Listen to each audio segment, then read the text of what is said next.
Hey, Vsauce, Michael here. The Earth is spinning, and we are spinning along with it. But what if the Earth suddenly stopped spinning? Well, first of all, you would gain weight. But that would be the least of your worries. The spin of our planet is important and literally giving you the time of your life. At the equator, the surface of Earth and everything on it is spinning around at 465 meters a second. As you move closer to the poles, you don't have to move as quickly to complete Earth's daily rotation. Here in San Francisco, the Earth is driving me east at 368 meters per second. If I could float above the surface, independent of the Earth's rotation, the Earth would spin underneath me this quickly. Pretty cool. But of course, when I jump straight up into the air, the Earth doesn't move underneath me because I continue to spin with it. We are all spinning with the Earth, and that is why slamming on a set of magical planetary brakes that caused everything classically called Earth to stop spinning would be catastrophic. Immediately, everything that wasn't Earth and wasn't safely at the poles would continue moving as it had been and be flung due east at more than 1,000 miles an hour. You wouldn't be flung into space because escape velocity is 24,800 miles per hour, but your body would instantly become a 9.5-inch caliber bullet. Well, really more of a supersonic tumbleweed. Because the atmosphere would more gradually slow down, people in airplanes, assuming they could navigate the resulting storms, might have a better chance of surviving. Astronauts aboard the ISS would fare even better, but it is unlikely that anyone would be waiting for them down on the ground.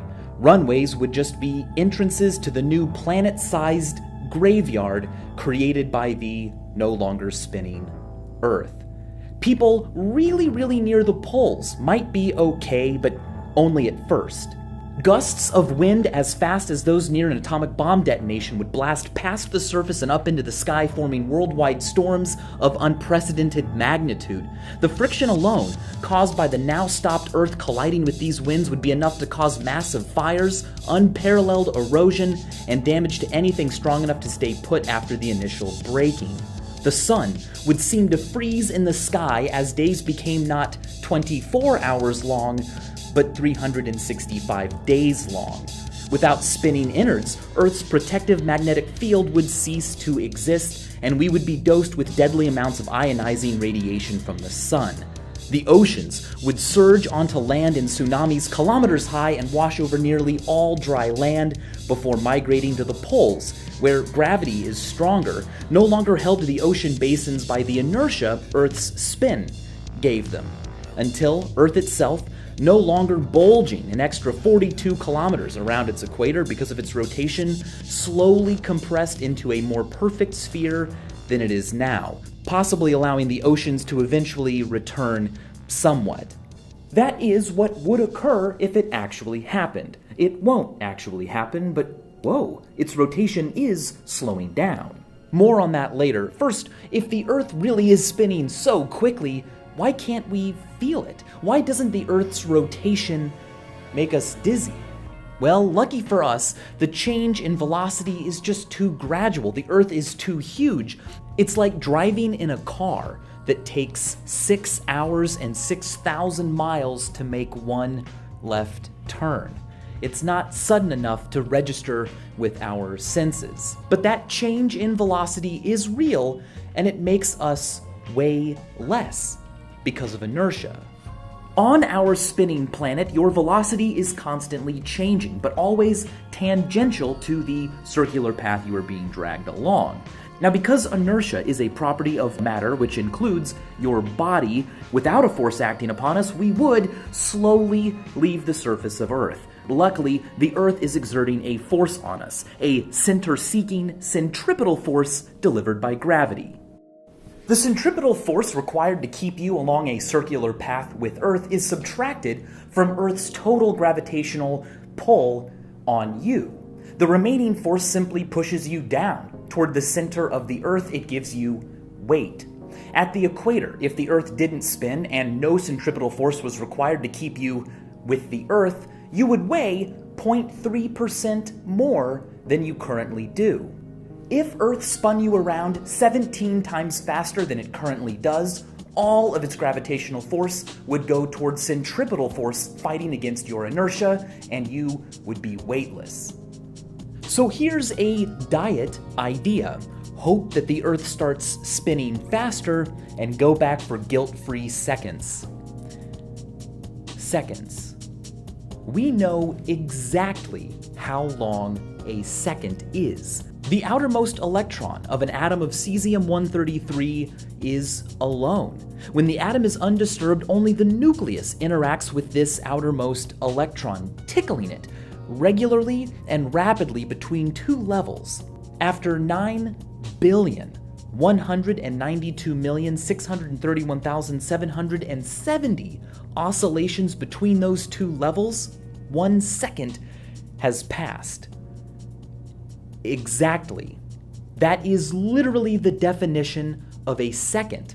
We can measure and count those oscillations. It's how atomic clocks work, making atomic clocks the most accurate measurement device ever built by humans to measure anything. We can't define a second more simply as, say, 1/60th of 1/60th of 1/24th of a day because of Earth's spin. It's too irregular. Little changes in the distribution of mass on Earth caused by earthquakes or melting ice or man-made dams, or technically even you walking upstairs or downstairs, cause Earth's rotational speed to change, like a figure skater moving their arms further away from or closer to their bodies. Now add on top of that the fact that tides caused by the moon drag against Earth's rotation, and you wind up with an unstable rotation speed that is predominantly slowing down. Now, these changes are incredibly slight, but over time they add up. In 140 million years, a day on Earth will not be 24 hours long, it will be 25. That might not sound like much, but in order to do important things like deliver accurate GPS information, we need a more accurate timekeeping device than that. So as a solution, scientists keep the pace of seconds using atomic clocks, TAI time, and other scientists measure the changing speed of Earth's rotation by observing distant stars and quasars. Now, every few months, they find out just how behind or ahead Earth is running, and if it's getting too close to being a second off, they decide to add or subtract a second from the current year. The result is the time used almost everywhere, including your phone, UTC.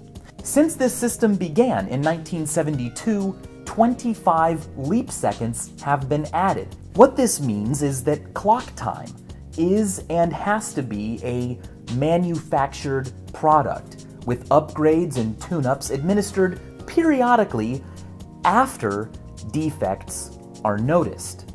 The time we give to now and the future is only ever approximate. That's weird, but it's also entirely not weird. As Demetrios Matsakis, the chief scientist of time services for the US Naval Observatory, puts it, we save lives and we end lives. We add time and we can take time away, but in both cases we do so without completely understanding exactly what life is or what time is. Regardless, thank you for spending some of yours with me, and as always, thanks for watching.